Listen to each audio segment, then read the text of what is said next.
खबर कन्नौज के जिला अस्पताल की है, जहां लाखों रुपए कीमत की दवाइयों को कूड़े में फेंक दिया गया। जिला अस्पताल परिसर में ट्रामा सेंटर के पास बड़ी तादाद में दवाइयां पड़ी दिखाई दी। कूड़े के ढेर में पड़ी दवाइयों पर जब मीडिया की नजर पड़ी तो स्वास्थ्य महकमे में हड़कंप मच गया।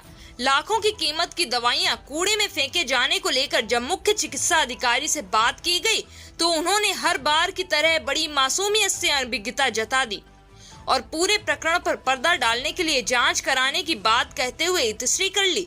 तो आइए पहले सीएमओ की बात सुन लेते हैं। नहीं तो अब इसमें ये देखना है कि ट्रॉमा सेंटर में ये दवाई आई कहाँ से, क्या वो एक्सपायरी थी या किस टाइप की दवाई थी, किस मर्ज में काम आती हैं, ये सब जांच का विषय मैंने डॉक्टर आला जी को बता दिया है। नहीं अब ये देखना है कि वो जिला अस्पताल की दवाइयाँ हैं या CSC PSC दवाइयाँ जो ट्रॉमा सेंटर में कैसे पहुँची, ये तो जाँच का विषय है ना।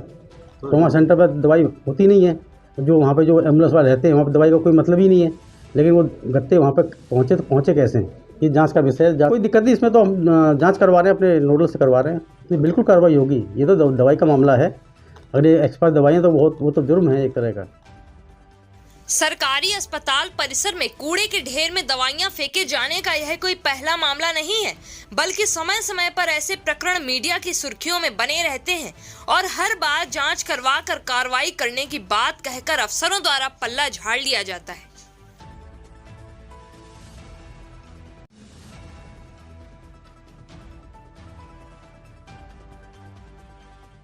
अब आइए आपको समझाते हैं कि कूड़े के ढेर में दवाइयों को फेंके जाने के पीछे की असल कहानी क्या है। दरअसल सरकारी अस्पतालों में मरीजों के लिए पर्याप्त मात्रा में दवाइयों की सप्लाई की जाती है, लेकिन अस्पताल से मरीजों को दवाइयां देने के बजाय सरकारी डॉक्टरों द्वारा बाहर से दवाइयां खरीदने की सलाह दी जाती है।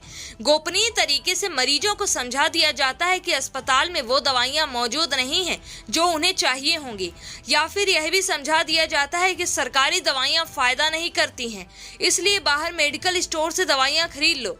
इन दवाइयों की बिक्री पर मेडिकल स्टोर संचालक डॉक्टरों को उनका कमीशन पहुंचाते रहते हैं। कमीशन के इसी खेल के चलते सरकारी डॉक्टरों से लेकर स्वास्थ्य विभाग के जिम्मेदार अफसर तक मौन धारण किए रहते हैं।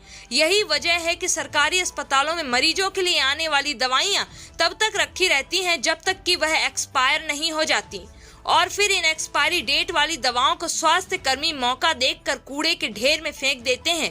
यही वजह है कि समय समय पर कीमती दवाएं सरकारी अस्पताल परिसरों में कूड़े के ढेर में पड़ी दिखाई देती हैं। हर बार कूड़े में दवाइयां मिलने पर जांच करवा कर कार्रवाई करने की बात कहकर स्वास्थ्य अधिकारी अपना पल्ला झाड़ लेते हैं, जो कि इस बार भी मुख्य चिकित्सा अधिकारी द्वारा किया गया है। स्वास्थ्य अधिकारियों की इस कारगुजारी से गरीब जनता को मुफ्त इलाज का लाभ नहीं मिल पा रहा।